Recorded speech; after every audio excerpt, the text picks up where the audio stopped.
Friends, എല്ലാവർക്കും നമസ്കാരം. നിങ്ങളേവരും കാത്തിരിക്കുന്ന രേവതിയുടെയും സച്ചുയുടെയും നാളത്തെ വിശേഷത്തിലേക്ക് എല്ലാ കൂട്ടുകാർക്കും സ്വാഗതം. എല്ലാവർക്കും നല്ലൊരു ദിവസം ആശംസിച്ചുകൊണ്ട് തന്നെ നമുക്ക് നാളത്തെ വിശേഷത്തിലേക്ക് കടക്കാം. അതിനു മുമ്പായിട്ട് ആരെങ്കിലും നമ്മുടെ ചാനൽ ആദ്യമായിട്ട് കാണുന്നുണ്ടെങ്കിൽ ഒന്ന് സബ്സ്ക്രൈബ് ചെയ്തു വെച്ചോളൂ കേട്ടോ.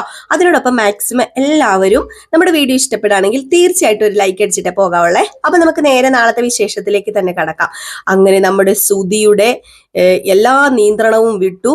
നമ്മുടെ മീര വിളിച്ച് ശ്രുതിനെ കാണുന്നില്ല, ശ്രുതി എങ്ങോട്ടോ ഇറങ്ങിപ്പോയി എന്ന് പറഞ്ഞപ്പോൾ മുതല് നിയന്ത്രണം തെറ്റി നേരെ സച്ചിയുടെ കോളറിൽ പോയി പിടിച്ചു. സച്ചി വെറുതെ വിടുവോ? സച്ചിയും തിരിഞ്ഞ് അങ്ങോട്ട് കോളറെ പിടിച്ച് രണ്ടുപേരും കൂടെ, അനിയനും ചേട്ടനും കൂടെ അങ്ങോട്ടും ഇങ്ങോട്ടും പിടിവലിയായി.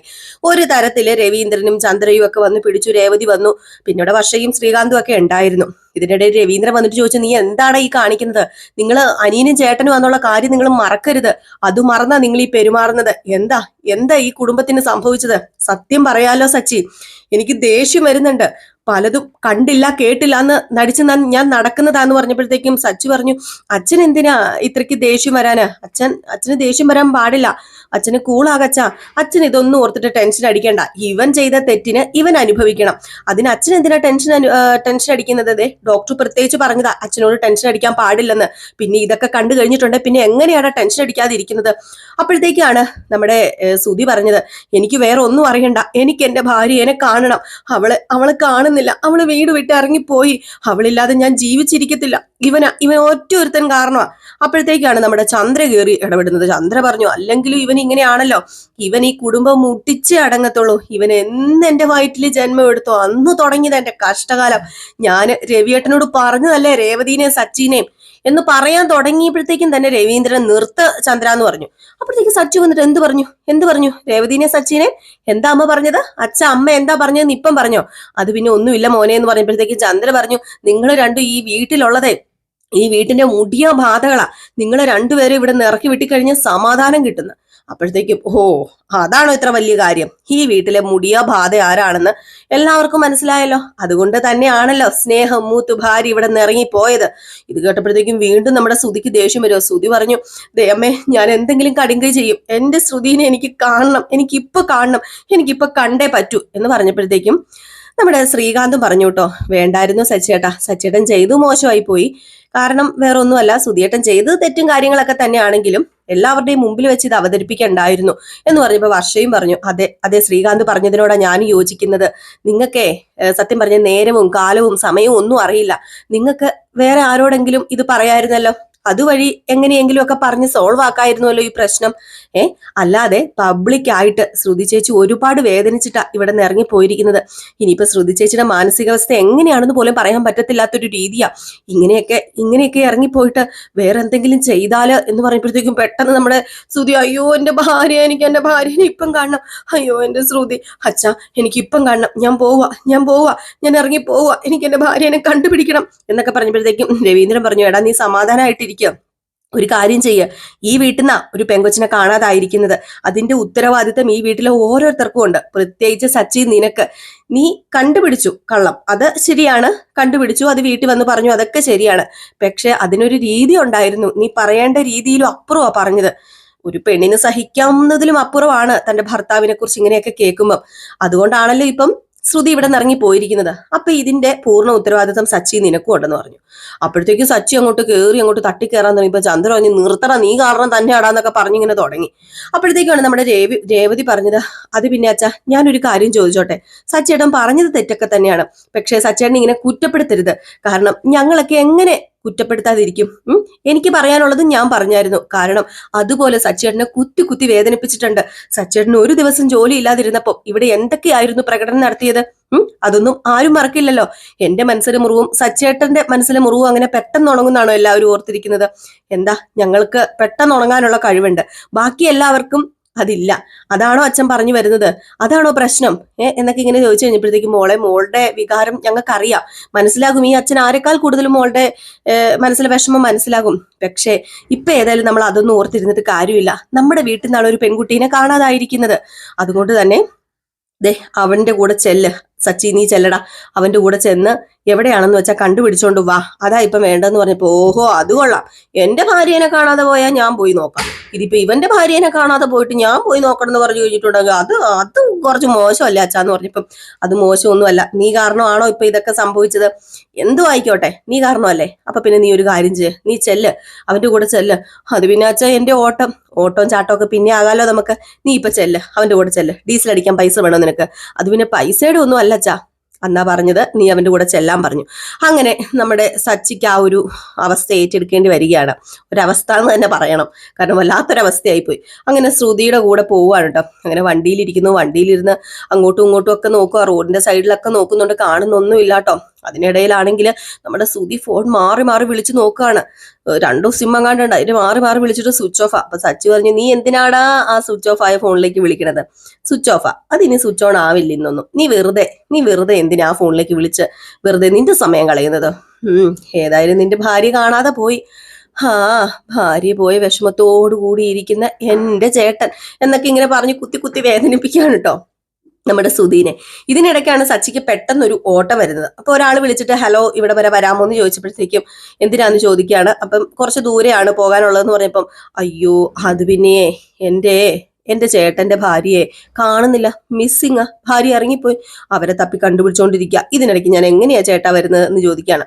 അപ്പൊ ഇതൊക്കെ കേട്ടിട്ട് കാലി വന്നിട്ട് ആ സുധി ഇരിക്കുന്നത് കേട്ടോ. എന്നിട്ട് ആ ഫോൺ കട്ട് ചെയ്ത് കഴിഞ്ഞപ്പോഴത്തേക്ക് നമ്മുടെ ചന്ദ്ര വിളിക്കുകയാണ്. ചന്ദ്ര സുധീനെ വിളിച്ചു, എടാ എവിടെയെങ്കിലും അവളെ കണ്ടുപിടിച്ചോടാന്ന് ചോദിച്ചപ്പോഴത്തേക്കും ഇല്ലമ്മേ കണ്ടുപിടിച്ചില്ലമ്മേ, ഞാൻ തന്നെ പൊക്കോളാമേ, എനിക്ക് വയ്യ, ദേ ഈ സച്ചി ഉണ്ടല്ലോ എന്നെ ഇവിടെ ഇട്ട് വാരി വറുത്തോണ്ടിരിക്കുക, മടുത്തു, അവൻ ഓരോന്ന് കുത്തി കുത്തി വേദനിപ്പിക്കുക, അവൻ പറയുന്ന എന്തെങ്കിലും കടിങ്കൈയൊക്കെ ചെയ്യുന്ന സുധി, ഇതൊക്കെ ശ്രുതി, ഇതൊക്കെ കേട്ട് കഴിഞ്ഞിട്ട് എനിക്ക് സമാധാനം ഉണ്ടോ അമ്മേ, അതാ പറഞ്ഞത് ഞാൻ വല്ല ബസ്സിനും പൊക്കോളാം.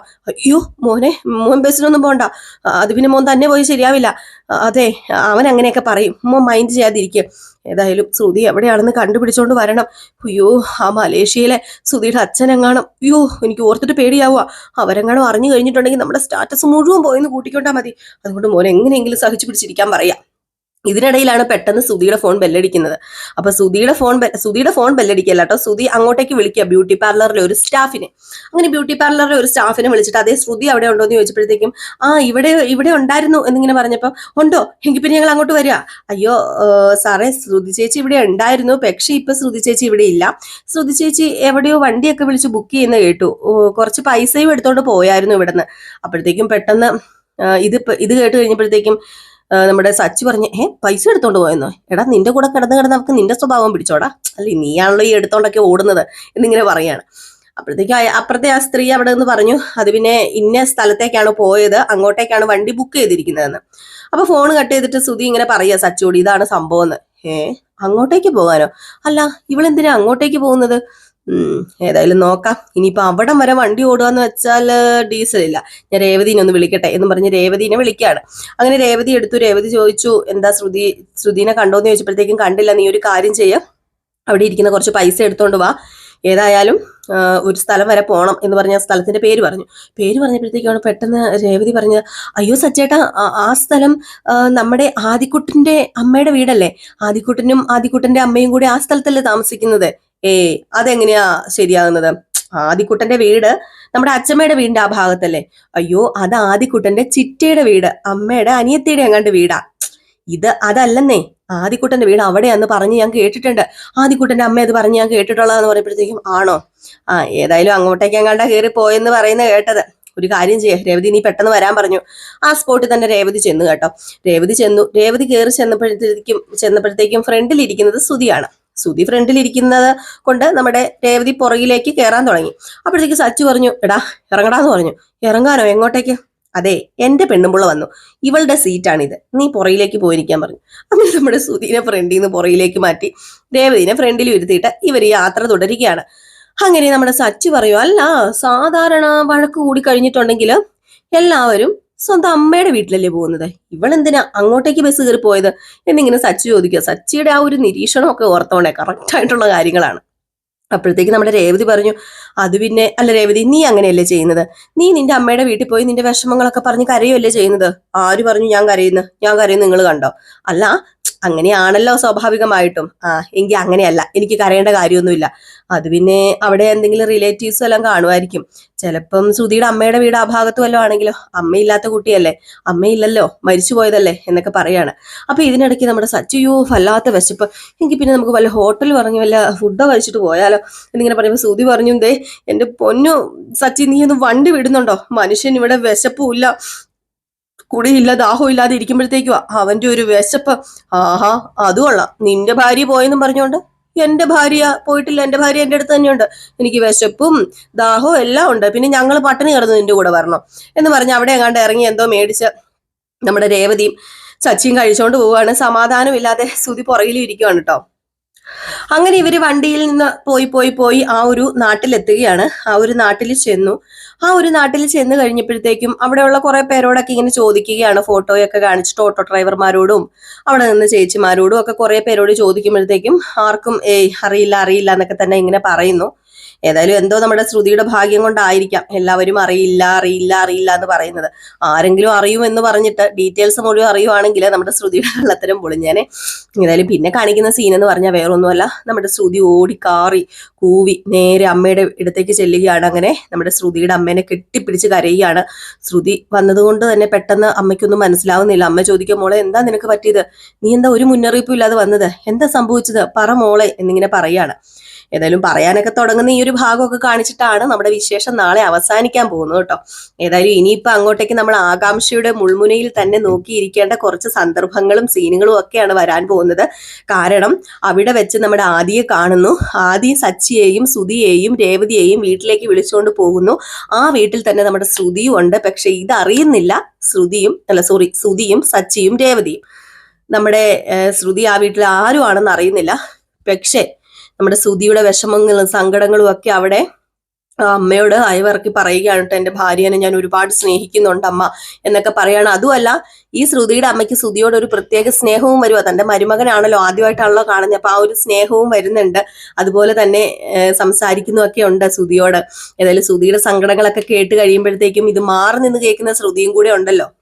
അപ്പം ഏകദേശം പ്രശ്നങ്ങളൊക്കെ അവിടെ കൊണ്ട് തീർന്ന് നമ്മുടെ ശ്രുതി നേരെ വീട്ടിലേക്ക് പോവുകയാണ് ചെയ്യുന്നത്. ഇവര് വീട്ടിലെത്തുന്നതിന് മുമ്പ് തന്നെ ശ്രുതി വീട്ടിലേക്ക് ചെല്ലും. അപ്പൊ ഈ വക ഭാഗങ്ങളൊക്കെയാണ് ഇനി ഇപ്പൊ നമ്മള് നാളെയും മറ്റന്നാളും ഒക്കെ ആയിട്ട് കാണാൻ പോകുന്നത്. അപ്പൊ എല്ലാവരും കാത്തിരിക്കുക. ഇനിയിപ്പൊ നമ്മള് വൈകിട്ട് നാളത്തെ പ്രമോ വിശേഷം ചെയ്യില്ല കേട്ടോ. ഇന്ന് ഉച്ചയ്ക്ക് ചെയ്തതുകൊണ്ട് വൈകിട്ട് നമ്മൾ നാളത്തെ പ്രമോ വിശേഷം ചെയ്യില്ല. പിന്നെ നയനുടെയും ആദർശിന്റെയും നാളത്തെ പ്രമോ വിശേഷം ഇന്ന് നമ്മൾ ചെയ്യുന്നതായിരിക്കും. ഇന്നലെ എനിക്ക് ഇടാൻ പറ്റിയില്ല, കുറെ പേര് കമന്റ്സിൽ പറഞ്ഞു കേട്ടോ, പ്രമോ വിശേഷം എന്താ ചിന്നു ഇടാത്തതെന്ന്. നമ്മുടെ അമ്പലത്തിൽ ഇവിടെ ഉത്സവമായിരുന്നു. അപ്പൊ ഇന്നലെ ആറാട്ടായിരുന്നു കേട്ടോ. അപ്പൊ ഞങ്ങൾ ഇന്നലെ വൈകിട്ട് അങ്ങോട്ടേക്ക് പോയതുകൊണ്ട് ഇടാൻ പറ്റാത്തത്, വന്നപ്പോൾ ഒരുപാട് താമസിച്ചു പോയി. അപ്പൊ അതുകൊണ്ടാട്ടോ ഇടാൻ പറ്റാത്ത. ഈ ഉത്സവവും പെരുന്നാളും ഒക്കെ ആയ സമയമല്ലേ, അപ്പൊ നമുക്കും ഇങ്ങനെ ഉത്സവം നമ്മുടെ വീടിന്റെ ഒക്കെ അടുത്ത് വരുമ്പോഴത്തേക്ക് ഉത്സവവും പെരുന്നാളും ഒക്കെ കൂടാനൊരു ആഗ്രഹം തോന്നൂലോ. അപ്പൊ അതുകൊണ്ട് പോയത്. നമ്മൾ പോകണം എന്ന് ഓർത്തിരുന്നതല്ലായിരുന്നു. പിന്നെ അവിടെ ഇങ്ങനെ തിരുവാതിര ഉണ്ട് എന്നൊക്കെ ഇങ്ങനെ പറയുന്നത് കേട്ടു. അപ്പൊ മക്കളെയൊക്കെ ഒന്ന് കൊണ്ട് കാണിക്കാം. പിന്നെ ആറാട്ടുണ്ടായിരുന്നു, ആറാട്ട് സദ്യയൊക്കെ കഴിക്കാന്നൊക്കെ ഓർത്തിട്ട് പോയതാണ് കേട്ടോ. പിന്നെ ഇന്നലെ ഒരു ഹൗസ് വാമിംഗ് ഉണ്ടായിരുന്നു, അപ്പൊ അതിന് പോയി. അപ്പൊ അങ്ങനെ കുറച്ച് തിരക്കുകളും കാര്യങ്ങളും വന്നതുകൊണ്ടാണ് ഞാൻ ഇന്നലെ നയനയുടെയും ആദർശിന്റെയും കഥ ഇടാതിരുന്നത്. അപ്പൊ ഇനിയിപ്പോ ഏതായാലും നമ്മൾ ഇന്ന് പതുപോലെ ഇടുന്നതായിരിക്കും. ഇന്നും സത്യം പറഞ്ഞാൽ എനിക്കൊരു യാത്രയുണ്ട്. ഞങ്ങൾ ഇന്നും ഒരു പള്ളിയിൽ പോവാണ്, അരിത്തറ പള്ളിയിലേക്ക് പോവാണ്. അപ്പം ഇന്ന് പള്ളിയിലേക്ക് പോകുന്നത് കൊണ്ട് ഇന്ന് പള്ളിയിൽ പോകുന്നില്ല. ഇന്ന് ഏതായാലും ഇവിടെ നിന്ന് വൈകിട്ട് പോയിട്ട് അവിടെ ജസ്റ്റ് റൂം എടുത്ത് എവിടെയെങ്കിലും താമസിച്ചിട്ട് രാവിലെ പള്ളിയിൽ പോകാമെന്ന് വിചാരിച്ചാണ് ഇരിക്കുന്നത്. അപ്പൊ അതുകൊണ്ട് ഇന്ന് വൈകിട്ട് പറ്റുമെങ്കിൽ ഞാൻ നയനയുടെയും ആദർശിന്റെയും കഥ ഇടാം. പറ്റുമെങ്കിൽ നല്ല മാക്സിമം ഇടാൻ ഞാൻ ശ്രമിക്കാം കേട്ടോ. നോക്കട്ടെ, മാക്സിമം ഇടാൻ ഞാൻ ശ്രമിക്കാം. ഏതായാലും ഒരു 90% ഇടാനാണ് ചാൻസ് കൂടുതൽ. കാരണം നമുക്ക് ഇത് ഇട്ടില്ലെങ്കിൽ വല്ലാത്തൊരു അസ്വസ്ഥതയുണ്ട്. നമ്മൾ എന്നും ഇങ്ങനെ വീഡിയോ ഇട്ടിട്ട് ഒരാൾ അയ്യോ അതെന്താ ഇടാത്ത ചിന്നു എന്ന് ചോദിക്കുമ്പോൾ നമുക്ക് സത്യം പറഞ്ഞ വിഷമം തോന്നും. അവർ കാത്തിരിക്കായിരുന്നല്ലോ, നമ്മൾ ഇട്ടില്ലല്ലോ എന്നൊരു ചെറിയ വിഷമം തോന്നും. അതുകൊണ്ട് പരമാവധി ഞാൻ മുടക്കാറില്ല, മിക്ക ദിവസങ്ങളിലും ഇടാറുണ്ട്. അപ്പൊ നോക്കട്ടെ, ഇന്ന് ഒരു 90% ഞാൻ ഇട്ടിരിക്കും. ഇനിയിപ്പം എന്തെങ്കിലും ദേഹാസ്വസ്ഥതയൊക്കെ ഉണ്ടായാൽ, ഈ യാത്രയാണല്ലോ, യാത്ര വരുമ്പോൾ സ്വാഭാവികമായിട്ടും നമുക്ക് തലവേദനയും കാര്യങ്ങളൊക്കെ വരുമല്ലോ. പിന്നെ വൈകിട്ട് പോകുന്നതുകൊണ്ട് വലിയ ക്ഷീണമൊന്നും കാണത്തില്ലായിരിക്കും. നോക്കട്ടെ, നമുക്കിടാൻ ശ്രമിക്കാം കേട്ടോ. അപ്പൊ എല്ലാവർക്കും വീണ്ടും നല്ലൊരു ദിവസമൊക്കെ ആശംസിച്ചുകൊണ്ട് നിർത്തുന്നു. നെക്സ്റ്റ് വീഡിയോ ആയിട്ട് വരുന്നവരെ എല്ലാവർക്കും ടാറ്റാ, ബൈ ബൈ.